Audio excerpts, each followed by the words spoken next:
Hello everyone, welcome to Chemophilus Lorica. आज से हम स्टार्ट करने वाले हैं जी मेंस के जो भी हमारे चैप्टर्स जो एग्जाम में आने वाले हैं उसकी प्रीवियस ईयर क्वेश्चंस की प्रैक्टिस। मैंने पहले सोचा था टफ वाले टॉपिक्स में कराऊंगी, but as you all know कि अभी बोर्ड के पेपर चल रहे हैं और मुझे पता है कि बच्चे बोर्ड के पेपर्स में अभी उनके मेन पेपर्स हुए ही नहीं है ना, स्पेशली साइंस स्ट्रीम वाले बच्चों के। तो जाहिर सी बात है वो इस टाइम पे अगर जी मेंस की तैयारी कर भी रहे होंगे तो मैं चाहती हूँ कि उनके लिए थोड़ा आसान हो जाए। तो इसलिए हम लोग इजी टॉपिक से स्टार्ट करने वाले हैं। इजी टॉपिक्स थोड़े थोड़े ऐसा है कि साइड बाय साइड मैनेज हो जाएगा, राइट। सो हम लोग एक एक करके पहले सारे इजी टॉपिक्स निपटा देंगे जिनसे क्वेश्चन आते ही आते हैं एग्जाम में। तो उससे क्या होगा कि तैयारी भी होती रहेगी, बाद में आपके पास बोर्ड के बाद जो थोड़ा टाइम बचेगा उसमें इंपॉर्टेंट टॉपिक्स कर लेंगे हम, राइट। सो आज मैं शुरुआत करने जा रही हूँ इन्वायरमेंटल केमिस्ट्री से। इसमें एक क्वेश्चन आता ही आता है एग्जाम में, एंड उसके लिए जितने प्रीवियस ईयर क्वेश्चन हमारे रिसेंट रहे हैं वो मैं करवा दूंगी आपको। इस वीडियो को लास्ट तक देखना, क्योंकि कौन से टॉपिक से सबसे ज्यादा क्वेश्चन आने के चांसेस है वो मैं वीडियो में बताने वाली हूँ, ठीक है। सो बिना किसी देरी के हम लोग शुरू करते हैं। उससे पहले जो लोग भी न्यू कमर्स है प्लीज गाइस सब्सक्राइब कर लेना, एंड सब्सक्राइब करने के साथ साथ बेल आइकन जरूर प्रेस कर लेना, क्योंकि बेल आइकन प्रेस करने के बाद जब आप ऑल नोटिफिकेशंस क्लिक करते हैं तो आपको अपकमिंग वीडियोस की नोटिफिकेशन यूट्यूब अपने आप दे देता है। सो इस तरह से रेगुलरली जो भी मेरी वीडियोस निकलेंगी जी मेंस के रिगार्डिंग, एग्जाम्स के रिगार्डिंग, वो आपके तक पहुंच जाएगी, ठीक है। चलो, सो पहला क्वेश्चन हमारा है, ये आप देख सकते हो मैंने 2021 के क्वेश्चन तो सारे ही लिए हैं। मतलब मेरी पूरी कोशिश रही है कि रिसेंट आपके 4-5 साल के जितने भी क्वेश्चन हैं वो सब कवर अप हो जाएं, इससे बाहर क्वेश्चन आएगा ही नहीं, ठीक है। मैं बता रही हूँ, अगर आप प्रीवियस ईयर क्वेश्चंस की मेरी पूरी सीरीज प्रॉपर कर जाओगे ना, आपके पास 2 सेशन है। एक जून वाला सेशन, उसमें हो सकता है कुछ कम बच्चे अटेम्प्ट करेंगे या जो भी, बट बाद वाला जो आपका सेशन है जुलाई वाला, उसमें तब तक तो आपके सारे टॉपिक्स कवर अप हो जाएंगे, क्योंकि बोर्ड के पेपर भी तब तक हो चुके होंगे, तो बच्चे तैयारी उस वाले में ज्यादा बेटर कर पाएंगे, राइट। तब तक हम सारे टॉपिक्स अपने कवर अप कर लेंगे। तो पहला क्वेश्चन है, water sample is called cleanest on the basis of which one of the BOD values given below. पहली बात है, बीओडी वैल्यू क्या होता है? बीओडी वैल्यू होता है आपका बायोकेमिकल ऑक्सीजन डिमांड, राइट। कि आपको पता लगता है कि पानी कितना साफ है कितना नहीं, या फिर बायोलॉजिकल ऑक्सीजन डिमांड, ठीक है। तो दोनों ही इसके नाम हैं। इसमें 3 कैटेगरी है, एक है आपका क्लीन वाटर, उसके लिए एक है आपका, इसको हम नीचे लिख लेते हैं, एक है आपका क्लीनेस्ट वाटर। पहले हम क्लीनेस्ट लिख लेते हैं क्योंकि इन्होंने क्लीनेस्ट का ही पूछा है ना। क्लीनेस्ट वाटर सैंपल, फिर आपका क्लीन वाटर सैंपल, और हाईली पॉल्यूटेड। Highly polluted. तो बेटा जो आपका क्लीनेस्ट होगा ना, क्लीनेस्ट, उसके लिए जो वैल्यू डिसाइडेड है वो है 3 ppm। अब देखो, जो इन्वायरमेंटल केमिस्ट्री में कुछ आपके क्वेश्चंस है ना, वो ऐसे फिक्स वैल्यू वाले क्वेश्चंस हैं कि आपका जैसे पानी में, ड्रिंकिंग वाटर में कॉन्सेंट्रेशन कितनी ठीक रहेगी, कॉपर की, आयरन की ठीक रहेगी, इन द सेंस कि वो फिक्स वैल्यूज है, राइट। सो स्टैंडर्ड वैल्यूज हैं वो आपको इस पे क्वेश्चन आते ही आ ही जाते हैं। तो वाटर सैंपल में cleanest water 3 ppm, clean water के लिए आपका लेस देन 5 ppm, और तीसरा है आपका जो हाईली पॉल्यूटेड वाटर, ठीक है। हाईली पॉल्यूटेड वाटर के लिए आपका 17 ppm या उससे ज्यादा। अब आप देखना, इस पे कई क्वेश्चंस आए हुए हैं 2021 में, अभी आप देखोगे इसी पे काफी सारे क्वेश्चंस हैं। तो सबसे पहले इसमें अब कौन सी ऑप्शन सेट बैठ रही है? 3 ppm, थर्ड ऑप्शन, ठीक है। जो चीज मैं पहले आपको बता चुकी हूँ, तो आगे जब क्वेश्चंस रिपीट होंगे तो हम सीधे आंसर ही टिक करेंगे, बिकॉज मैं आपको उसकी थ्योरी ऑलरेडी बता चुकी हूँ। तो इसमें इतनी ही थ्योरी है आपकी, cleanest water, clean water, highly polluted water, ठीक। Next question, BOD values in ppm for clean water and polluted water. अभी अभी आपने किया ना, तो यहाँ पे भी आपका ऑप्शन ए आपका पहले वाला क्लीन वाटर के लिए था। क्लीन वाटर के लिए आपने क्या किया था अभी? Less than 5 ppm। तो यहाँ पे आपका लेस देन 5 ppm ये वाला आ जाएगा, right. Less than greater than का साइन बच्चों को पता होना चाहिए, ये जिसकी तरफ मुंह खुला होता है इसका मतलब वो वैल्यू बड़ी है। So less than 5 pm, less than 5 ppm का मतलब कि ए लेस देन 5। साइन का ध्यान देना बहुत जरूरी, बहुत से बच्चे इस चीज की गलती कर देते हैं। और हाईली पॉल्यूटेड में ग्रेटर देन 17, तो यहाँ पे भी ऑप्शन सी आपका सेट बैठ रहा है, ठीक है। लेस देन, ग्रेटर देन की अगर गलती कोई बच्चा कई बार जानबूझ के वो सेम ऑप्शन ऐसे दे देते हैं, मतलब ए 5 और बी 17 वाला, लेकिन साइन उल्टा कर दिया होता है। तो ये एग्जाम में ध्यान से देख लेना आप, ठीक है। Next question, in stratosphere most of the ozone formation is assisted bye. Stratosphere में ओजोन फॉर्मेशन आपका किससे बनता है? देखो इसकी आपकी रिएक्शन है, ओजोन आपकी बनती है प्रोडक्ट ऑफ यूवी रेज।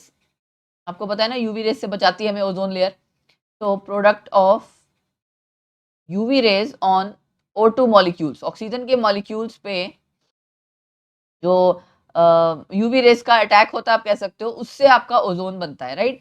सो अगर मैं आपकी रिएक्शन की बात करूं तो O2 यूवी पहले आपका ये क्या oxygen atoms, obviously gaseous atoms बनेंगे, उसके बाद ये O2O के साथ कंबाइन करके O3 गैस बना देता है, और ये वाली जो आपकी रिएक्शन होती है ये रिवर्सिबल है, ठीक है।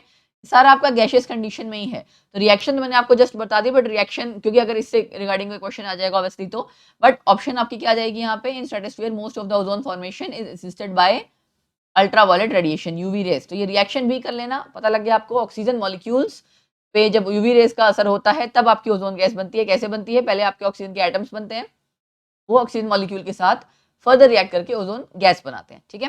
Next question, the gas A is having very low reactivity reaches to atmosphere. कोई गैस है जिसकी रिएक्टिविटी बहुत कम है और वो एटमॉस्फेयर तक पहुंचती है, सॉरी स्ट्रेटोस्फीयर तक। It is non toxic, non toxic है, नॉन फ्लेमेबल है, मतलब आग नहीं पकड़ती है, but dissociated by UV radiation in stratosphere. लेकिन स्ट्रेटोस्फीयर में यूवी रेडिएशंस के द्वारा टूट जाती है, मतलब डिसोशिएट हो जाते हैं उसके जो भी आयंस होंगे, रेडिकल्स होंगे, व्हाटएवर, ठीक है, रेडिकल्स होंगे obviously. So intermediates formed initially from the gas A. अगर आपको गैस पता होगा तो जाहिर सी बात आप ये बता दोगे कि जो रेडिकल्स बनेंगे वो भी क्या बनेंगे, ठीक है। फॉर एग्जाम्पल जैसे हम यहाँ पे इसमें आपका जो बेसिकली होता क्या है, CFCs होते हैं, ठीक है ना, क्लोरोफ्लोरोकार्बन्स। तो CFCs आपके यूवी रेस के द्वारा मतलब ब्रेक डाउन हो जाते हैं किसमें, क्लोरीन रेडिकल में। क्लोरोफ्लोरोकार्बन्स ये क्या है, फ्लोरोकार्बन्स, ठीक है। और यहाँ से आपका जो फ्री रेडिकल बनता है वो क्लोरीन फ्री रेडिकल है, तो हम इसको ऐसे लिख सकते हैं CF2Cl2, ठीक है। ये आपका यूवी रेस जब इस पे अटैक करेगा तो ये बना देगा क्लोरीन का फ्री रेडिकल प्लस CF2Cl। तो ये अगर रिएक्शन किसी को पता होगी जाहिर सी बात है तभी कर पाएगा, एंड डी ऑप्शन यहाँ पे करेक्ट ऑप्शन है, D option is the correct option. Got it. So ये हो गया आपका कि कोई गैस ऐसी जिससे कि इंटरमीडिएट्स बन रहे थे, वो गैस आपको पता लग गया होगा, ठीक है। Intermediates formed initially from the gas, obviously gas आपकी क्लोरोफ्लोरोकार्बन जो थी ना, वहीं से आपका जो ब्रेक डाउन होके फ्री रेडिकल्स बना रहा है क्लोरीन का एंड CF2Cl का, ठीक है। सो आई होप आपको क्वेश्चन क्लियर हो गया। नेक्स्ट क्वेश्चन, नेक्स्ट क्वेश्चन है फोटोकेमिकल स्मॉग। एक मैं आपको बता दूं बेटा, एनवायरमेंटल केमिस्ट्री में वाटर सैंपल के ऊपर, ड्रिंकिंग वाटर में क्या कॉन्सेंट्रेशन किसकी होनी चाहिए उसके ऊपर, और फोटोकेमिकल स्मॉग इसके ऊपर बहुत क्वेश्चंस आते हैं। फोटोकेमिकल स्मॉग कौन सा है, क्लासिकल स्मॉग कौन सा होता है, ये सारी चीजें जो है ना इस पे काफी क्वेश्चंस आ जाते हैं, तो ध्यान रखना। क्वेश्चन क्या है यहाँ पे, असर्शन रीजन वाला है। असर्शन क्या कह रहा है, photochemical smog causes cracking of rubber. अच्छा, रीजन क्या है, presence of ozone, nitric oxide, acrolein, formaldehyde and peroxy acetyl nitrate यानी कि PAN in photochemical smog makes it oxidising. अब क्वेश्चन नंबर है ये 5, इसका मैं आंसर आपको पहले बता दूं कि दोनों ही सही हैं और दोनों मतलब एक दूसरे की करेक्ट, सॉरी रीजन आपका मतलब करेक्ट एक्सप्लेनेशन है असर्शन के लिए, ठीक है। और जो आपका ये फोटोकेमिकल स्मॉग होता है ये आपका क्रैकिंग ऑफ रबर करवाता है, ठीक है। ये आपने अगर फोटोकेमिकल स्मॉग पढ़ा होगा तो शायद अगर आपने पढ़ रखा होगा स्मॉग के बारे में तो आपको आइडिया होगा। बाकी ये उसके मेन इंग्रेडिएंट आप कह सकते हो कि जिनसे वो मेनली स्मॉग बनता है। स्मॉग का मतलब क्या होता है, स्मोक प्लस फॉग, ठीक है। तो जो आपका फोटोकेमिकल स्मॉग है उसमें ozone, nitric oxide, acrolein, formaldehyde ये सब कुछ प्रेजेंट होता है, और यही इसको इसको हम ऑक्सीडाइजिंग स्मॉग भी बोलते हैं, ठीक है। दूसरे वाले को रिड्यूसिंग स्मॉग बोलते हैं। अभी इस पे कई सारे क्वेश्चंस आएंगे, फिर हम एक एक करके करते जाएंगे। तो ये आपका हो गया both are true and R is the reason is the true explanation of assertion, ठीक है। तो अब हम चलते हैं नेक्स्ट क्वेश्चन पे। विच one of the following statement is not correct. Eutrophication के बारे में 4 स्टेटमेंट्स दी हुई हैं, इनमें से कौन सी करेक्ट नहीं है, हाँ नॉट करेक्ट है। ये भी ध्यान देना, कई बार एग्जाम में नॉट करेक्ट और करेक्ट इस पे कंफ्यूजन हो जाती है। Eutrophication indicates that water body is polluted, yes, ठीक है। यूट्रोफिकेशन से हमें पता लगता है कि वाटर बॉडी पॉल्यूटेड है या नहीं है, ठीक। The dissolved oxygen concentration below 6 ppm inhibit switch growth, ये भी सही है। It leads to increase in the oxygen level in water, नहीं, ऑक्सीजन लेवल तो कम करता है ऊपर से, वो आपका एटमॉस्फेयर से जो एयर का कांटेक्ट है कट हो रहा है, तो एक्वेटिक लाइफ और ज्यादा टफ हो जाती है। तो यहाँ पे एनरोबिक कंडीशंस डेवलप करता है, ये भी सही है। एनरोबिक का मतलब ये होता है कि ऑक्सीजन की जो सप्लाई है, ऑक्सीजन का वहां पे अमाउंट कम हो जाएगा। सो थर्ड वाला जो आपकी स्टेटमेंट है ये गलत स्टेटमेंट है, तो C is the correct option. Next question, given below are 2 statements. एक पहली स्टेटमेंट दे रखी है क्लोरोफ्लोरोकार्बन, आपको सिर्फ ट्रू और फॉल्स बताना है, बाकी एक्सप्लेनेशन एंड ऑल कुछ नहीं है, कौन सी स्टेटमेंट सही है कौन सी नहीं, बस उसके रिगार्डिंग है, ठीक है। तो chlorofluoro break down by radiation in the visible energy region and release chlorine gas in the atmosphere which then reacts with stratospheric ozone, okay. और दूसरा क्या है कि एटमॉस्फेरिक ओजोन रिएक्ट करता है नाइट्रिक ऑक्साइड से ताकि नाइट्रोजन बन सके, ऑक्सीजन की गैसेस बन सकें जो कि वापस एटमॉस्फेयर में जाके मिल जाती हैं। ठीक है, सो दोनों ही स्टेटमेंट गलत है। दोनों स्टेटमेंट आपकी गलत इसलिए हैं कि आपके क्लोरोफ्लोरोकार्बन जो है विजिबल एनर्जी रीजन से नहीं होता है, पहली बात तो यूवी से होता है, ये अभी अभी आपने पढ़ा, राइट। यूवी से होता है, कैसे आगे क्या फर्दर टूटता है ये हमने अभी अभी रिएक्शन करी थी, सेम वही चीज है। तो पहली स्टेटमेंट तो पता लग गया गलत है। दूसरे वाले में ये आपका atmospheric ozone reacts with NO, ठीक है, ये NO के साथ जो रिएक्ट करता है ना, NO प्लस ओजोन, ठीक है, ये आपका बनाता है NO2 प्लस O2, यहाँ दे रखा है ना नाइट्रोजन, नाइट्रोजन डाइऑक्साइड बनाता है।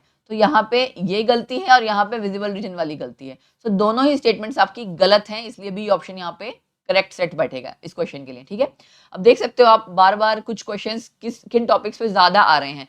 एनवायरमेंटल केमिस्ट्री से वही टॉपिक पढ़ो, खाली उन्हीं को रिवाइज करो, और उसमें भी मैं बोलती हूँ प्रीवियस ईयर क्वेश्चंस कर लोगे तो आपके कॉन्सेप्ट सारे ही क्लियर हो जाएंगे। तभी मैंने कहा कि मैं सीरीज में अपने जो जी मेंस की पूरी सीरीज होगी उसमें प्रीवियस ईयर क्वेश्चन मैं इसीलिए करवा रही हूँ कि साथ के साथ हम लोग थ्योरी भी रिवाइज करते जा रहे हैं। तो जो बच्चे पहले ऑलरेडी ऑब्वियसली पढ़ चुके हैं, ऐसा नहीं हो कि बिल्कुल ही फ्रेश कोई बच्चा है जिसको पता ही ना हो कि प्लस टू में क्या है क्या नहीं, उसके लिए तो मुश्किल होगी। बट हाँ, जिसने अपना एक बार थॉरो सिलेबस पढ़ रखा है उसके लिए काफी सही रहेगा कि प्रीवियस ईयर क्वेश्चन किए और डेफिनेटली क्लियर हो जाएगा जी मेंस, ये मुझे पता है। ठीक है, next question, which one of the following gases is reported to retard photosynthesis? Which one of the following gases is reported to retard photosynthesis? को रोकने के लिए या कम करने के लिए, मतलब वो आपका कम हो जाए, उसके लिए कौन सी गैसेस रिस्पॉन्सिबल होती हैं, वो आपको मैं बता दूं। ये आपने बिल्कुल एक्शन एनसीईआरटी में दिया हुआ है, अगर पढ़ रखा होगा। NO2 नाइट्रोजन डाइऑक्साइड, इसके अलावा आपकी सल्फर डाइऑक्साइड और सल्फर ट्राइऑक्साइड भी होती है, लेकिन आपका इन चारों ऑप्शंस में से नाइट्रोजन डाइऑक्साइड ही आएगी। और ये करता क्या है, स्टोमेटा को ब्लॉक कर देता है, ब्लॉक स्टोमेटा। ठीक है, तो फर्दर आगे का प्रोसेस आपका रुक जाता है, जाहिर सी बात है फोटोसिंथेसिस रुक जाता है। ठीक, तो चौथी ऑप्शन यानी कि NO2 आपका करेक्ट आंसर है। फिर क्या है, the statements that are true, चार स्टेटमेंट्स में से आपको बताना है कि कौन सी ट्रू है। Methane leads to both global warming and photochemical smog. Methane is generated by paddy fields. Methane is a stronger global warming gas than CO2। Methane is a part of reducing smog. ठीक है, यहाँ पे आपका it leads to both global warming and photochemical smog correct है। Paddy fields, Marsh gas, सभी इसको हम कहते हैं मार्श गैस बोलते हैं ना, राइट, ये भी सही है। ग्लोबल वार्मिंग CO2 से ज्यादा कराता है, ये भी सही है। तो ये आपके तीनों स्टेटमेंट जो है ये करेक्ट है। बट जो मीथेन आपका रिड्यूसिंग स्मॉग है ना, ये गलत है। यहाँ पे आपका ऑक्सीडाइजिंग स्मॉग आना चाहिए था, ऑक्सीडाइजिंग स्मॉग। तो यानी A B C ये तीन आपके करेक्ट हैं। तो तीन में से आपका ऑप्शन पहले वाला सेट बैठ रहा है कि A B C ओनली, ये आपकी ट्रू स्टेटमेंट्स हैं। चौथी जो गलत थी उसको मैंने करेक्ट करके बता दिया कि methane is a part of oxidising smog, ये आप लोग ध्यान रखना। ठीक है, एक चीज और मैं आपको बता दूं, दो स्मॉग्स हम बार बार पढ़ रहे हैं ना, मतलब फोटोकेमिकल स्मॉग आप नाम बार बार पढ़ रहे हो, ये आपका LA स्मॉग होता है। LA क्या है, लॉस एंजल्स। ठीक है, और दूसरा आपका होता है, दूसरा ये किससे होता है वो भी ध्यान रख लो, ड्यू टू NO2, नाइट्रोजन के जो ऑक्साइड्स हैं उनके कारण। ठीक है, नाइट्रोजन ऑक्साइड्स या NO2 लिख लो डायरेक्टली, वो भी चलेगा। ठीक, एंड इसके अलावा जो आपका NO2 से होता है, पहला पॉइंट आपका लॉस एंजल्स स्मॉग, दूसरा NO2, एंड तीसरा जो मुझे आपको बताना था ऑक्सीडाइजिंग स्मॉग। ठीक है, तीन पॉइंट्स हो गए इसके कि ऑक्सीडाइजिंग स्मॉग, गॉट इट। इसके अलावा जो आपका दूसरा स्मॉग है वो आपका क्लासिकल स्मॉग या उसको लंदन स्मॉग कहा जाता है। ठीक है, ये आपका रिड्यूसिंग स्मॉग होता है, बार बार आप पढ़ रहे हो ना, नाम सुन रहे हो, ऑक्सीडाइजिंग स्मॉग, रिड्यूसिंग स्मॉग। तो photochemical smog Los Angeles smog हो गया, NO2 से होगा, ऑक्सीडाइजिंग है। लंदन स्मॉग या इसको क्लासिकल स्मॉग भी कहते हैं, रिड्यूसिंग स्मॉग है, एंड ये SO2 से होता है, सल्फर वाले जो आपके ऑक्साइड्स वगैरह होंगे उनसे होगा। ठीक है, तो ये ध्यान रखना, इस पे कई क्वेश्चंस आने वाले हैं, जरूर करके जाना ये। Next question, which of the following statement are is और are incorrect reason for eutrophication? Eutrophication का इनमें से कौन सा इनकरेक्ट रीजन है, मतलब चारों पॉइंट में से कौन सा पॉइंट गलत है वो आपको बताना है। ठीक है, क्वेश्चन नंबर 10 है ना इसमें, हाँ, एक्सेस यूज ऑफ फर्टिलाइजर्स, ये तो सही है। ठीक है, यूट्रोफिकेशन इसकी वजह से होता है, डिटर्जेंट की वजह से भी होता है, dense plant population in water bodies, और चौथा क्या है, lack of nutrients. Lack of nutrients नहीं होते, न्यूट्रिएंट्स की रिच सप्लाई हो जाती है, न्यूट्रिएंट्स की काफी ज्यादा सप्लाई हो जाती है, जिसकी वजह से आपकी प्लांट ग्रोथ काफी ज्यादा हो जाती है। तो डेंस प्लांट पॉपुलेशन वाला पॉइंट तो सही है, इसकी वजह से आपका यूट्रोफिकेशन होता है, काफी ज्यादा प्लांट्स ग्रो कर जाते हैं ना, तो आपका जो ऑक्सीजन सप्लाई है बाहर से कट हो जाती है, लेकिन लैक ऑफ न्यूट्रिएंट्स नहीं आएगा, न्यूट्रिएंट रिच सप्लाई होगा। तो जो चौथी स्टेटमेंट है ये इनकरेक्ट रीजन है, तो यानी कि डी, डी ओनली, ठीक है, बाकी सारे सही हैं। नेक्स्ट उसके बाद हमारा क्वेश्चन आता है, reducing smog is a mixture of, अभी अभी अब स्मॉग का मैंने आपको बताया था, स्मॉग मतलब स्मोक प्लस फॉग, ये तो रहेगा, ये चारों ऑप्शन में ही है। उसके अलावा रिड्यूसिंग वाला क्या था, SO2, चौथा ऑप्शन करेक्ट, देखते ही पता लग गया ना, डी ऑप्शन, अभी अभी हमने क्वेश्चन किया था, देखते ही पता लग गया, smoke, fog and SO2। Next question, greenhouse gases या gas are carbon dioxide, oxygen, water vapour, methane. I hope ये क्वेश्चन हर बच्चे को आता होगा कि जो आपकी ग्रीन हाउस गैसेज हैं वो आपकी एक तो मीथेन हो गया, ठीक है, और वाटर वेपर्स होते हैं, और कार्बन डाइऑक्साइड होता है, और उसके अलावा आपका होता है N2O, राइट, नाइट्रस ऑक्साइड जिसे आप कहते हो, CFCs एंड ओजोन, ये आपकी गैसेस हैं जो usually global warming and all cause करती हैं। ग्रीन हाउस गैसेस ये पहली चार ही हैं जिनको हम ज्यादा बात करते हैं। तो ऑक्सीजन यहाँ पे आंसर नहीं है, ऑक्सीजन नहीं है, उसके अलावा है, तो A, C, D, ये ऑप्शन किस में है, सी में। तो करेक्ट आंसर यहाँ पे क्या हो जाएगा, third option A, C, D are the appropriate जो आपकी ग्रीन हाउस गैसेस हैं वो, ठीक है।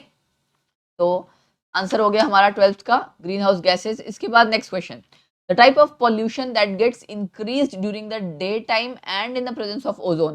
अभी अभी आपने थोड़ी देर पहले एक क्वेश्चन किया ना, मैंने आपको स्मॉग वाला बताया, फोटोकेमिकल स्मॉग एंड दूसरा क्लासिकल स्मॉग यानी लंदन स्मॉग, दोनों के बारे में बताया। तो अगर आपको ध्यान हो उसमें मैंने ओजोन बताया था ना, नाइट्रोजन ऑक्साइड एक जगह बताया था, हमने अभी किया था, राइट। तो दोबारा से जरा चेक कर लेते हैं, यहाँ पे ना अभी आपने एक जगह क्वेश्चन पढ़ा था स्मॉग वाला, ये देखो यहाँ पे आपका आया था ना, ये रहा ओजोन वाला, ठीक है, ओजोन यहाँ पे आया, atmospheric ozone reacts with nitric oxide, sorry sorry तो क्लोरोफ्लोरोकार्बन वाला है, एक क्वेश्चन था, ये रहा ओजोन, नाइट्रिक ऑक्साइड, एक्रिलिन, फॉर्मल्डिहाइड।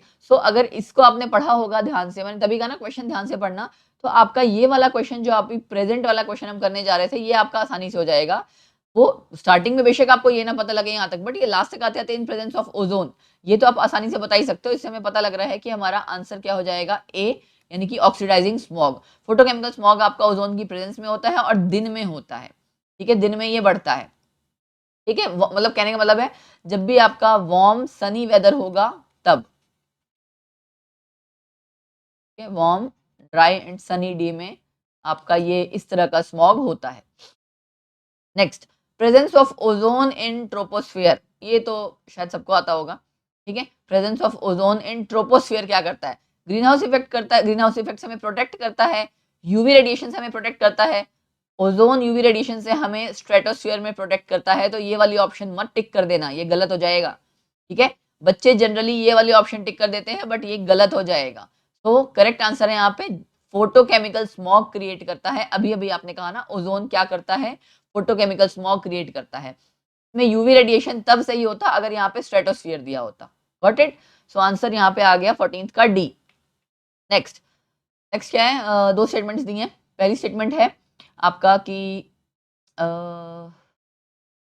हाँ, allotrope of oxygen is an important intermediate in the formation of reducing smog. Reducing smog में तो नहीं होता, ठीक है, रिड्यूसिंग स्मॉग में आपका जो रिड्यूसिंग एजेंट की तरह काम कर रहा है, तो जाहिर सी बात है वहां पे ऑक्सीजन का क्या रोल है ना। सो एलोट्रोप ऑफ ऑक्सीजन का मतलब यहाँ पे ओजोन की बात कर रहे हैं वो, एलोट्रोप ऑफ ऑक्सीजन ओजोन की बात कर रहे हैं कि ओजोन रिड्यूसिंग स्मॉग का पार्ट है, नहीं, अभी अभी आपने पढ़ा ऑक्सीडाइजिंग का है, तो यहाँ पे ऑक्सीडाइजिंग स्मॉग आना चाहिए था। और दूसरी लाइन क्या है, gases such as oxides of nitrogen and sulfur present in the troposphere contribute to the formation of photochemical smog। यहाँ पे सल्फर नहीं आना चाहिए, सिर्फ नाइट्रोजन आना चाहिए। तो दोनों ही स्टेटमेंट्स आपकी फॉल्स हैं। अब दोनों फॉल्स कहाँ लिखा है, ये B option, both statement 1 and 2 are false, है ना, और किसी भी कहीं भी नहीं है। बी ऑप्शन आपकी ऐसी जिसमें दोनों स्टेटमेंट्स फॉल्स आ रही हैं। सो आई होप आपको ये क्वेश्चन क्लियर हो गया होगा। देखो बार बार वही उसी तरह के क्वेश्चन रिपीट हो रहे हैं, फिर से क्वेश्चन आया, ठीक है, क्वेश्चन क्या है, क्वेश्चन है आपका, value of the parameter biochemical यानी कि BOD is important for survival of aquatic life. Yes, बिल्कुल सही है। And optimum value of BOD is 6.5 ppm, ठीक है। सो ये यहाँ पे गलत है। इसका आपने पढ़ा होगा जो क्लीन वाटर था उसके लिए क्या वैल्यू थी, लेस देन 5 ppm। क्लीनेस्ट नहीं बट क्लीन वाटर के लिए क्या था, लेस देन 5 ppm ये था ना। सो इस वजह से आंसर यहाँ 6.5 नहीं 5 आना चाहिए था, अगर होता तो सही रहता। स्टेटमेंट 1 करेक्ट है, 2 गलत है। पहली वाली स्टेटमेंट सही है, सेकंड वाली गलत है। अब देखते हैं कहाँ लिखा है ये। Statement 1 is true, statement 2 is false. Yes यही वाला बी ऑप्शन यहाँ पे आपका करेक्ट आंसर आ जाएगा, ठीक है। Next question, given below are two statements, one is again assertion and the other one is reason. Hydrogen is the most abundant element in the universe, but it is not the most abundant gas in the troposphere. ठीक है, yes abundant element है ये तो ठीक है, लेकिन most abundant gas नहीं है ट्रोपोस्फियर में, ये भी बात सही है ना। उसमें हमें पता है नाइट्रोजन सबसे ज्यादा है। फिर hydrogen is the lightest element, ये भी हमें पता है, ठीक है। सो ऐसा क्यों है कि वो क्यों इतना अबेंडेंट है, उसका रीजन इन्होंने दे रखा है। तो इट मीन्स कि आपका पहले वाले का एक तो ये चीज ध्यान रखना, नॉट मोस्ट अबेंडेंट गैस वाला ना, कि मोस्ट अबेंडेंट गैस का भी क्वेश्चन कहीं पूछा जा सकता है कि कौन सा है, वो नाइट्रोजन है, ठीक है। बाकी स्टेटमेंट्स दोनों ही करेक्ट है आपकी, असर्शन रीजन और रीजन इसकी करेक्ट एक्सप्लेनेशन है। तो यानी यहाँ पे आपका आंसर चारों ऑप्शन में आना चाहिए, both A and R true and R is the correct explanation of A. B option यहाँ पे करेक्ट आएगा। Next question, the gas release during anaerobic degradation of vegetation. Anaerobic मतलब कि ऑक्सीजन की एब्सेंस में, एब्सेंस ऑफ ऑक्सीजन, ठीक है। Anaerobic का मतलब क्या होता है, एब्सेंस ऑफ ऑक्सीजन, ठीक है। तो gas release during anaerobic degradation of vegetation में लीड टू, इसमें आपका आंसर आना चाहिए कि एक्चुअली जो गैस रिलीज होती है वो होती है मीथेन, मार्श गैस, है ना, एनारोबिक डिग्रेडेशन ऑफ वेजिटेशन से। तो ग्लोबल वार्मिंग एंड कैंसर ये दोनों ही कॉज करता है, बाकी तो कुछ नहीं करेगा। एसिड रेन आपको पता है नाइट्रोजन ऑक्साइड से, सल्फर ऑक्साइड से होता है। सो global warming and cancer, methane आपका ग्रीन हाउस गैस हो गई ना, ग्लोबल वार्मिंग कॉज करती है। तो चौथा ऑप्शन यहाँ पे करेक्ट आ जाएगा 18th के केस में, ठीक है। एंड हाँ मुझे एक चीज और बतानी थी, इसको कहा जाता है heat trapping gas. Green house gas के कारण ना इसको सबसे ज्यादा कंट्रीब्यूट करती है ना, इस वजह से हीट ट्रैपिंग गैस भी कहा जाता है। तो ये पॉइंट भी आप पढ़ लेना। एक्चुअली जो जो इंपॉर्टेंट पॉइंट्स है ना वो मैं आप लोगों ने ऑलरेडी लिख रखा था कि मेन पॉइंट्स हम बताते भी जाएं साथ के साथ, थ्योरी भी आपकी थोड़ी सी रिवाइज हो जाएगी, राइट। फिर नेक्स्ट क्वेश्चन है आपका 19 क्वेश्चन आपका क्या कह रहा है, processes of calcination and roasting. तो मेटलर्जी का आ गया क्वेश्चन, बट दोनों के साथ कोरिलेट करके, in metallurgical industries respectively can lead to. Calcination आपका क्या होता है, अगर आपको ध्यान होगा, in limited supply of air, ठीक है। तो मैं बता ही देती हूँ जब हम यहाँ क्वेश्चन कर ही रहे हैं तो, कैल्सिनेशन एंड रोस्टिंग। कैल्सिनेशन होती है in limited supply of air, पहली बात तो। दूसरा C for calcination, C for carbonate. तो ये कार्बोनेट ओर्स के लिए होती है, ये ध्यान रखना है, ठीक है। दूसरा रोस्टिंग आपका होता है एक तो फॉर सल्फाइड ओर्स, ये चीज ध्यान रखनी है। और दूसरा क्या है, रेगुलर सप्लाई ऑफ एयर, मतलब ऑक्सीजन के प्रेजेंस में होगी, कहने का मतलब ये है, ठीक है। कैल्सिनेशन रोस्टिंग समझ में आ गया। तो आपका processes of calcination and roasting, इससे जो गैसेस निकलती हैं वो था आपका मेन चीज जो हमें करना था। कैल्सिनेशन से बेटा आपकी जो निकलती है वो कार्बन डाइऑक्साइड निकलती है, और रोस्टिंग से जो आपकी निकलती है वो SO2, ठीक है। सो कार्बन डाइऑक्साइड आपका ग्लोबल वार्मिंग करती है, SO2 आपका एसिड रेन कॉज करती है, राइट। सो यहाँ पे आपका जो करेक्ट ऑप्शन आना चाहिए था वो आपका आ जाएगा B option, global warming and acid rain. पहला वाला जो है आपका कैल्सिनेशन, वहां से CO2 निकली वो ग्लोबल वार्मिंग करेगी। रोस्टिंग से आपका SO2 निकला सल्फाइड ओर से, वो आपका क्या करेगा, एसिड रेन कॉज करेगा, ठीक है। मैंने आपको इसलिए बता दिया कि कार्बोनेट और सल्फाइड ओर्स, इससे कौन सी गैस बन रही है ये आपको आई होप क्लियर हो गया होगा। तो इसमें जो छोटे से इस क्वेश्चन में हमने काफी जो पॉइंट्स हैं वो क्लियर कर लिए हैं। कैल्सिनेशन क्या है, रोस्टिंग क्या है, दोनों के प्रेजेंस के रिगार्डिंग, राइट। एंड उसके अलावा आपका कि कौन ग्लोबल वार्मिंग करता है, कौन एसिड रेन कॉज करता है, फाइन। तो नेक्स्ट क्वेश्चन है आपका, thermal power plants can lead to acid rain, blue baby syndrome, ozone layer depletion and eutrophication. Thermal power plants में एक्चुअली फॉसिल फ्यूल्स जो आपके जहाँ पे भी आपके वो जो बर्न हो रहे होते हैं उसमें आपका क्या होता है कि सल्फर डाइऑक्साइड या नाइट्रोजन ऑक्साइड्स बनते हैं। तो उनकी जो बर्निंग से जो ऑक्साइड्स बने हैं वो फर्दर आपके एसिड रेन कॉज करती है। ब्लू बेबी सिंड्रोम आपका मिथ हीमोग्लोबिन करके होता है। ब्लू कलर का वो एक्चुअली हीमोग्लोबिन में ऑक्सीजन की शॉर्टेज आती है, तो उसकी वजह से हीमोग्लोबिन ऑक्सीजन के साथ बाइंड नहीं करता है, नाइट्रिक ऑक्साइड के साथ ज़्यादा कर जाता है। उसकी वजह से आपका ब्लू कलर मतलब ऑक्सीजन की शॉर्टेज के कारण आ जाता है। तो यूट्रिफिकेशन आपको पता ही, हम पढ़ चुके हैं। ओजोन लेयर डिप्लीशन का भी आपको पता है। यहाँ पे करेक्ट ऑप्शन है ए, एसिड रेन। ठीक है, नेक्स्ट है फिर आपका कि इनकरेक्ट स्टेटमेंट बताना है इन चारों में से regarding acid rain. It can corrode water pipes, it can damage structures made up of stone, it cannot cause respiratory elements in animals, it is not harmful for trees. ठीक है, तो acid rain के regarding था। यहाँ पे आपकी ये दोनों ही इनकरेक्ट है। रेस्पिरेटरी एलिमेंट्स नहीं करेगा और हार्मफुल फॉर ट्रीज नहीं है। ठीक है, तो ये दोनों ही आपकी इनकरेक्ट हैं और ये दोनों तो सही हैं। डैमेज आपको पता है, ताजमहल खराब, वो उसका जो पत्थर है खराब कर रहा है, मार्बल है ना, वाटर पाइप्स को रोड करता है, ये भी सही है। लास्ट के दो वाले जो है वो गलत हैं, तो यानी यहाँ पे डी ऑप्शन करेक्ट आ जाएगा। 3 and 4 are incorrect statements, right, acid rain के रिगार्डिंग। नेक्स्ट फिर question number 22, the statement that is not true about ozone. Not true यानी फॉल्स जो होगी। In the stratosphere CFCs release chlorine free radical which react with ozone to give chlorine dioxide radical. Chlorine dioxide हमने starting में ये कर चुके हैं ना रिएक्शन, वहां पे मैंने आपको रिएक्शन में बताया था क्लोरीन मोनोऑक्साइड है, ये वाला रेडिकल आपका निकलता है। सो पहली वाली स्टेटमेंट गलत हो गई। बाकी देख लेते हैं, वैसे बहुत पता ही लग गया अब तो। In the atmosphere it is depleted by CFCs, हाँ जी सही है। स्ट्रेटोस्फीयर में it forms a protective shield against UV, ये भी सही है। टॉक्सिक गैस है, इसकी रिएक्शन NO के साथ नाइट्रिक ऑक्साइड बनाती है, ये भी सही है। तो बेसिकली पहले वाली स्टेटमेंट गलत थी यहाँ पे, क्योंकि क्लोरीन मोनोऑक्साइड रेडिकल आना था, डाइऑक्साइड नहीं। ठीक है, next question. Among the gases, 5 gases दे रखी हैं। The gases that cause greenhouse effect, मुझे लगता है तो अभी थोड़ी देर पहले अभी किया है ना। Carbon dioxide, right, water vapour, CFCs, ozone. तो 1 2 3 5 बी ऑप्शन, 1 2 3 5 ये पूछा था ना, बी ऑप्शन यहाँ पे करेक्ट ऑप्शन आ गया। 1 2 3 5 ये क्वेश्चन हमने अभी किया था, दोबारा से देखो आ गया है। Next question, correct set of species responsible for the photochemical smog. Hydrocarbon सब में है, सल्फर डाइऑक्साइड वाला कैंसिल हो जाएगा, राइट। और नाइट्रोजन ऑक्साइड उसके अलावा इन दोनों में है, और लेकिन यहाँ पे नाइट्रोजन है, यहाँ पे ओजोन भी है। ये आपका सी ऑप्शन यहाँ पे करेक्ट आ गया। इस वाले क्वेश्चन का C option, nitric oxide, nitrogen dioxide, ozone, hydrocarbon और कैसा स्मॉग होता है, ऑक्सीडाइजिंग स्मॉग।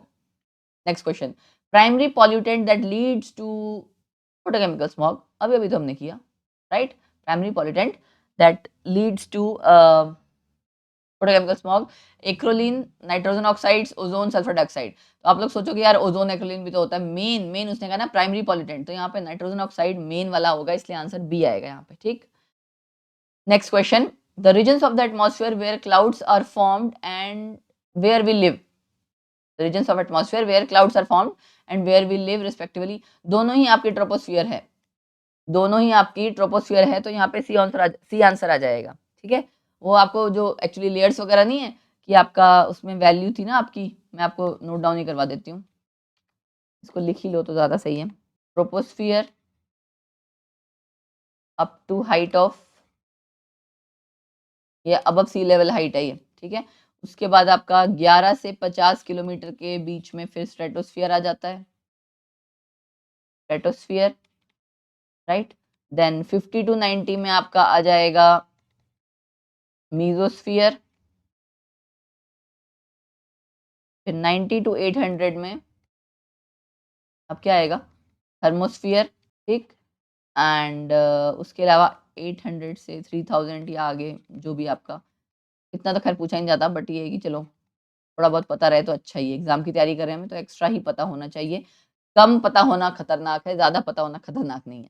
ठीक है, सो मीटियोर्स एंड रॉकेट वगैरह मीजोस्फीयर में होता है, राइट। क्लाउड्स वगैरह आपके ट्रोपोस्फियर में है, स्ट्रेटोस्फियर में आपकी ओजोन लेयर है, और सैटेलाइट स्पेसशिप आपका यस एक्सोस्फियर में रहेगा।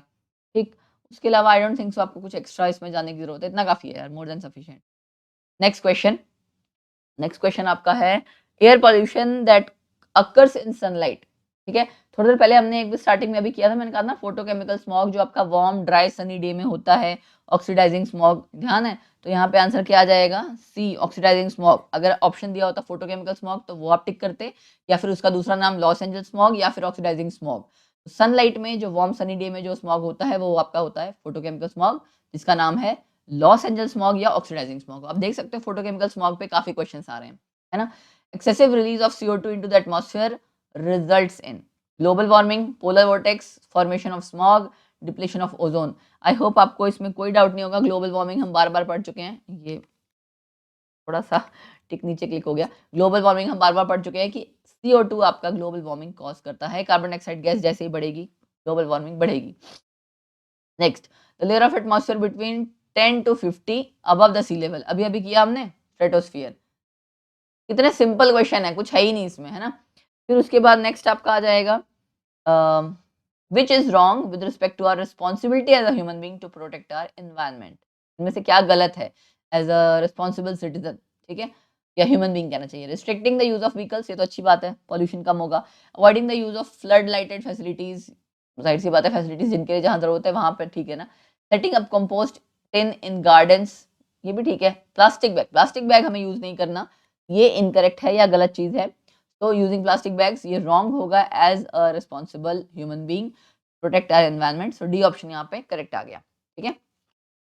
उसके बाद next question, ozone is destroyed by CFCs in the upper atmosphere. Okay, ozone holes increase the amount of UV radiation reaching the earth. तो आई होप इसमें आपको समझ में आ रहा होगा कि दोनों ऑप्शन सही हैं। Ozone is destroyed by CFCs in the upper stratosphere, ये हमें पता है ना, डिस्ट्रॉय होता है, ओजोन लेयर डिप्लीट हो रही है। ये भी आपकी ऑप्शन करेक्ट है, मतलब दोनों बातें सही हैं लेकिन इसकी करेक्ट एक्सप्लेनेशन नहीं है। तो यहाँ पे ऑप्शन आपका सेट बैठेगा सी, ठीक है, कि दोनों सही हैं लेकिन करेक्ट एक्सप्लेनेशन नहीं है। इसका रीजन नहीं सेट बैठ रहा ना, ऊपर तो डिस्ट्रक्शन की बात हो रही है कि ओजोन डिस्ट्रॉय होता है बाय CFC, दूसरे में हम उसकी सीधे बात कर दे रहे हैं कि यूवी रेडिएशन जब ओजोन होल्स क्रिएट हो जाते हैं तो अर्थ पे ज्यादा आने लग जाते हैं, तो उनके आपस में कोई कनेक्शन नहीं नजर आ रहा है। That's why C option. बच्चों को असर्शन रीजन में दिक्कत ये होती है कि कैसे पता लगाए। पहले तो ये देखो कि स्टेटमेंट सही है या नहीं है, सही है। उसके बाद ये देखो कि सपोज एक बात का करने का तरीका होता है ना, बात बताने का तरीका होता है कि आपने कोई बात बताई, उसका जुड़ाव, उसका कनेक्शन दूसरी बात से होना चाहिए ना, तभी आप उसको कनेक्ट कर पाओगे ना। अच्छा हाँ, ये बात इससे कनेक्टेड है। तो अगर वो कनेक्शन आपको पता लग रहा है, वो रीजन या असर्शन आपका कनेक्टेड पता लग रहे हैं, तब आपका आंसर आता है that it is correct explanation of assertion, otherwise नहीं आता, ठीक है। थोड़ी सी इसकी प्रैक्टिस की जरूरत पड़ती है, अदरवाइज ज्यादा मुश्किल नहीं है। फिर next, the molecule that has minimum और no role in the formation of photochemical smog, जिसका कोई रोल ही नहीं है। अरे यार, ये तो नाइट्रोजन हो जाएगा, नाइट्रोजन डाइऑक्साइड कह रही थी मैंने, N2 नाइट्रोजन गैस आपका, इसका कोई रोल नहीं है क्योंकि बाकी सब आपको पता है फॉर्मल्डिहाइड है, ये CH2 डबल बॉन्ड हो फॉर्मल्डिहाइड है, HCHO, ठीक है। ओजोन, नाइट्रिक ऑक्साइड, एक्रिलिन, इन सबका तो रोल है ना। तो आंसर यहाँ पे आ गया nitrogen. Next, the compound that is not a common component of photochemical smog, फिर से आ गया फोटोकेमिकल स्मॉग। ओके, तो यहाँ पे आपका ओजोन है, ठीक है, ये है आपका एक्रोलीन, और ये है आपका pan peroxy acetyl nitrate, CF2Cl2, इसका कोई रोल नहीं है, ये आंसर मत समझ लेना, इसका कोई रोल नहीं है। तो it is not the common component of photochemical smog, ये नहीं होता है, ठीक है। तो डी ऑप्शन यहाँ पे करेक्ट आ जाएगा। फिर है next, the upper stratosphere consisting of ozone layer protects us from the sun's radiation that falls in the wavelength region. यहाँ पे आपको जाहिर सी बात है यूवी रीजन की बात की जा रही है ना, किससे प्रोटेक्ट करता है वो हमें, यूवी रेडिएशन से।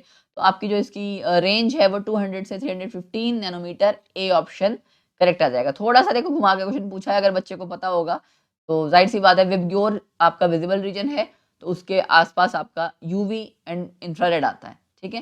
तो इलेक्ट्रॉनिक स्पेक्ट्रा जो जिसने पूरा पढ़ रखा होगा, प्लस वन प्लस टू में आता है ना, याद है आपको चैप्टर में पूरा वो जो आपका क्या कहते हैं इलेक्ट्रोमैग्नेटिक स्पेक्ट्रम है पूरा, ठीक है। वो स्पेक्ट्रम आपको पूरा पता होना चाहिए, उसका सीक्वेंस पता होना चाहिए, तब आपको ये वैल्यू याद रहेगी। Fine, next question, peroxyacetyl nitrate PAN and eye irritant is produced by, अभी अभी आपने किया, आई होप गलत नहीं करोगे, डी ऑप्शन फोटोकेमिकल स्मॉग, है ना।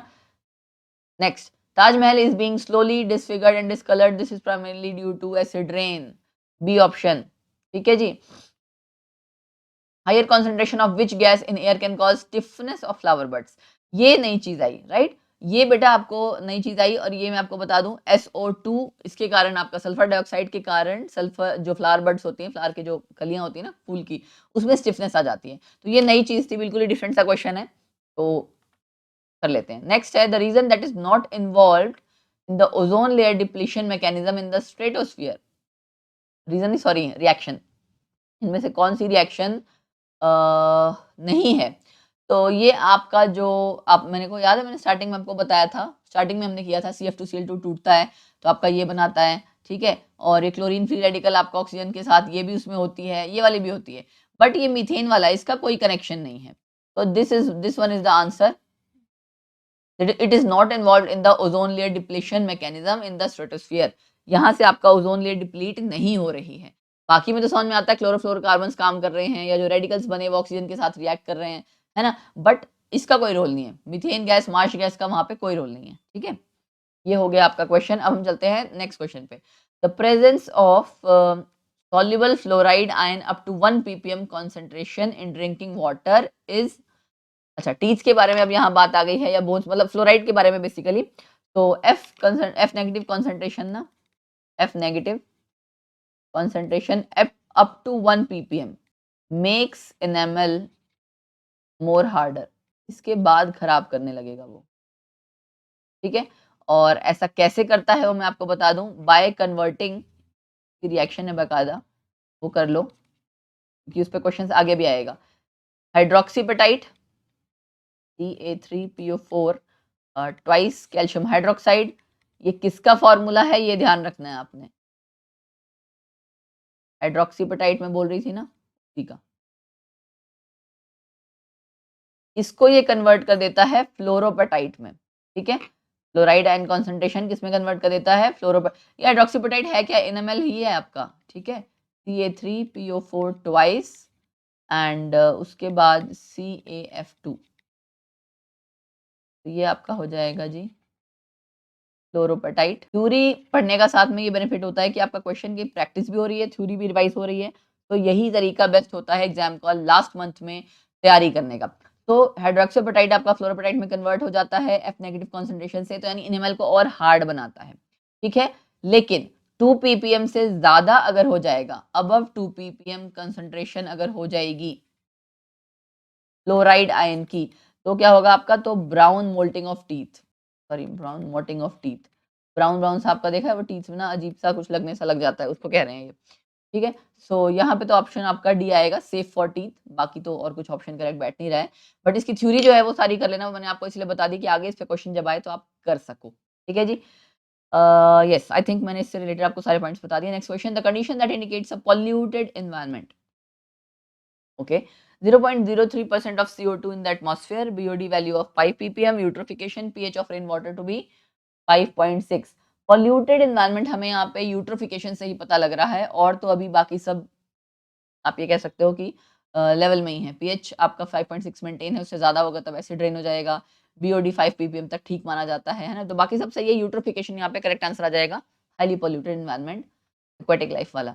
Biochemical oxygen demand, BOD is the amount of oxygen required, इसके लिए होता है ये, इसकी ना डेफिनेशन होती है, आई डोंट नो आप लोगों ने पढ़ी है कि नहीं पढ़ी। For sustaining life in a water body, नहीं, हमें लगता है कि ऐसा आएगा बट ऐसा नहीं होगा। By bacteria, amount of oxygen required by bacteria to break down organic waste in a certain volume of a water sample, ये करेक्ट ऑप्शन है।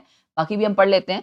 For the photochemical break down of waste, नहीं। By anaerobic bacteria to break down inorganic waste, नहीं। तो ये ध्यान रखना, amount of oxygen required, कितनी ऑक्सीजन की जरूरत है बैक्टीरिया को so that organic waste को ब्रेक किया जा सके in a certain volume of a water sample, वो आपका कहलाता है बायोकेमिकल ऑक्सीजन डिमांड या बायोलॉजिकल ऑक्सीजन डिमांड। कितना आपका मतलब ब्रेक डाउन आसानी से हो जाए ऑर्गेनिक वेस्ट का बैक्टीरिया के द्वारा, उतनी जितनी ऑक्सीजन की जरूरत है, दैट इज एक्चुअली बीओडी, उतनी ऑक्सीजन डिमांड, ठीक है। चलो next question, maximum prescribed concentration of copper in drinking water, इसकी मैं आपको जहाँ तक है वैल्यू लिखवा देना चाह रही हूँ, ठीक है।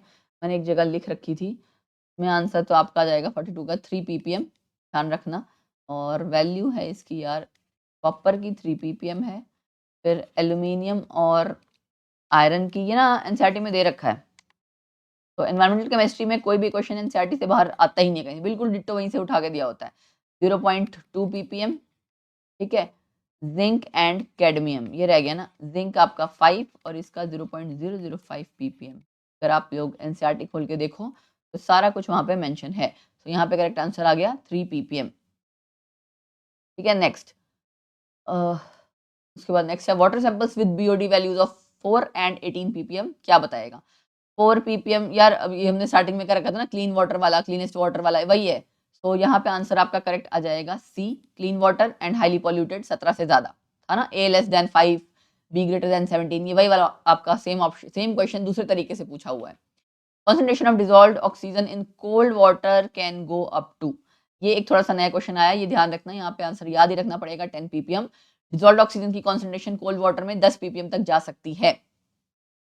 Water filled in 2 glasses A and B have BOD values 10 and 20, correct statement बताना है आपको। कौन मतलब ए एंड बी 2 ग्लासेस दे रखे हैं, दोनों में आपका बीओडी की वैल्यू बता रखी है।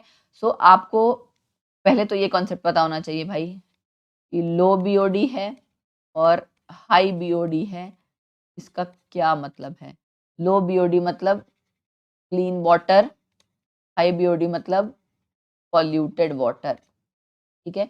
तो किसकी वैल्यू ज्यादा है, बी वाले की, B is more polluted than A. अब आंसर आ गया बिल्कुल सिंपल तरीके से, B is more polluted than A, right. Let me check, B ज्यादा था ना, यस ठीक है। उसके बाद नेक्स्ट क्वेश्चन आता है आपका, water sample has ppm level concentration of the following metals, okay. The metal that makes a water sample unsuitable, अभी अभी आपने किया, कॉपर की 3 था, ये भी सही है। जिंक का आपका 5 था, ये भी सही है जी। आयरन का 0. एल्यूमिनियम और आयरन का 0.2 था, ये भी सही है, ठीक है।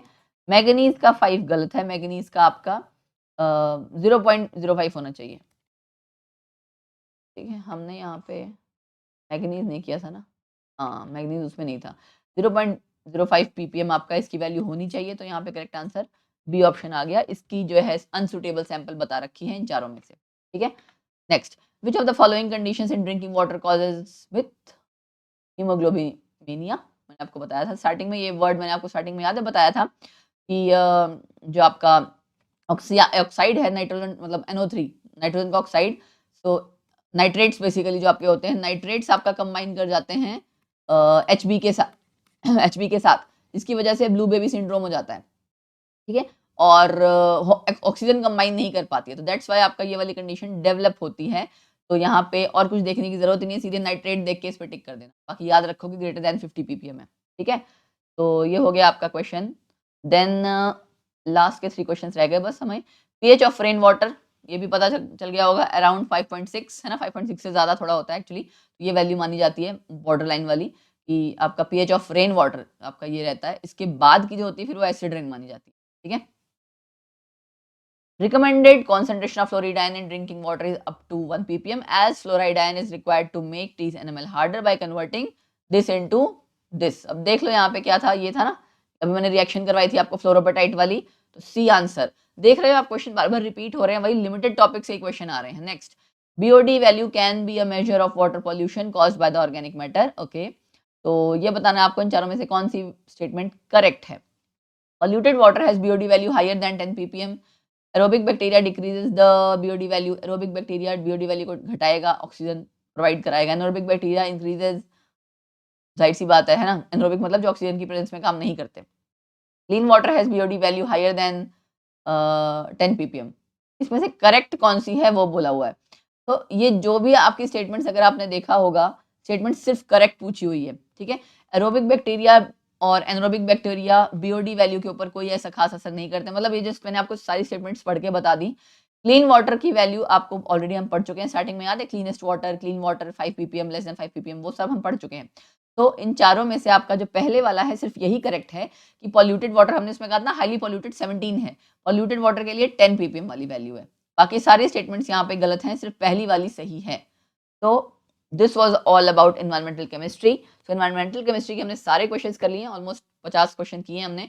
इससे बाहर आई डोंट थिंक सो कहीं से कोई क्वेश्चन आएगा। मैंने थ्योरी भी आपको साइड बाय साइड रिवाइज करा दिया, तो एक छोटा सा टॉपिक आपका बोर्ड के एग्जाम के साथ साथ तैयार हो गया है। सो इसी तरह के टॉपिक्स जो आपके छोटे छोटे वाले हैं वो स्टार्टिंग में सारे कवर अप करते जाएंगे, बट उसके लिए रेगुलर आपको हमारे साथ बने रहना होगा। एंड गाइस प्लीज ज्यादा से ज्यादा शेयर करना, वीडियो आपको पसंद आई हो हिट द लाइक बटन। बहुत मेहनत करते हैं हम, क्वेश्चंस लेके आना, पीपीटी बनाना, उसको सॉल्व करना, एक्स्ट्रा उन टॉपिक्स पे क्या क्या बच्चों को बताना है कि एग्जाम की तैयारी हो जाए, बहुत मेहनत लगती है एक वीडियो पे।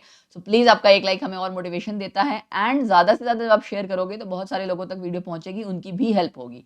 ठीक है, फेयर कॉम्पिटिशन में कहते हैं हमेशा होना चाहिए कि ऐसा ना सोचो, सेल्फिश मत बनो कि बस मैं पढ़ लूँ और कोई ना पढ़े, है ना। अगर ऐसा होता तो मैं भी शायद मतलब ठीक है, होपफुली भगवान बचा के रखे मुझे, मैं अगर ऐसा होता तो मैं खुद भी कभी वीडियो इस तरह से नहीं बनाती, है ना, just to serve all other students की हाँ फ्रीली उनको कहीं अगर पढ़ने को मिल सकता है तो, राइट। सो ठीक है जी, मिलते हैं नेक्स्ट वीडियो में। नेक्स्ट टॉपिक हम ऐसे ही करेंगे, रेगुलरली रिवाइज करते रहो, छोटे छोटे टॉपिक्स बोर्ड के एग्जाम के साथ साथ निपटाते रहो। सो ज्यादा से ज्यादा लाइक आपको करने के बाद शेयर करना है, अपने फ्रेंड सर्कल के बीच में स्टेटस लगाना है, और रेगुलरली आना है। फिर से कह रही हूँ, सब्सक्राइब कर लेना, बेल आइकन प्रेस कर लेना, ऑल नोटिफिकेशंस को क्लिक कर लेना। ठीक है, तो bye bye, take care, God bless you.